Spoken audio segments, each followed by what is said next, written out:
नमस्कार मंडळी, आपल्या जिल्हा परिषद नांद्रा शाळेत आजची सकाळ उगवली एक वेगळ्या विचाराने.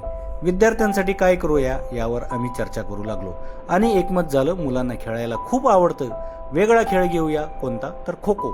यासाठी ग्राउंडची आखणी कशी करूया यावर चर्चा झाली.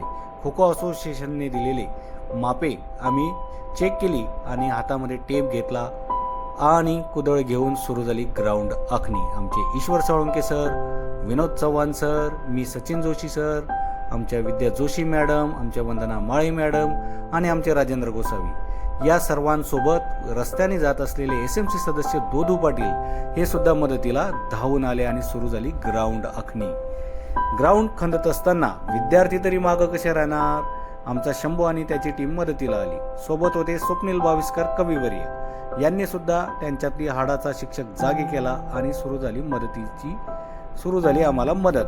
आमचे SMC अध्यक्ष बापू सातपुते यांना आम्ही हाक दिली आणि लगेच त्यांनी तत्काळ मदतीसाठी येण्याचे आश्वासन देऊन पटकन मदतीला आले आणि या सर्वांच्या मदतीनं सुरू झाली ग्राउंड आखणी.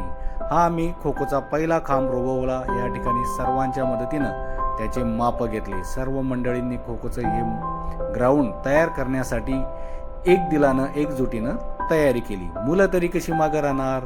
सर आम्ही असं करत करत ही आमची बालचमूची टीम सुरू झाली ग्राउंड आखणीला. या लहान वयातच ग्राउंडची मापे आणि आखणी त्यांना कळत होती. आमच्या सर्व टीमनं मेहनत घेऊन आज संध्याकाळी खो खोचे दोन्ही खांब उभे करून या पद्धतीनं ग्राउंड आखणी तयार केलेली आहे. अजून यावर बरीच मेहनत घ्यायची आहे. तुम्हाला कसं वाटलं नक्की सांगा.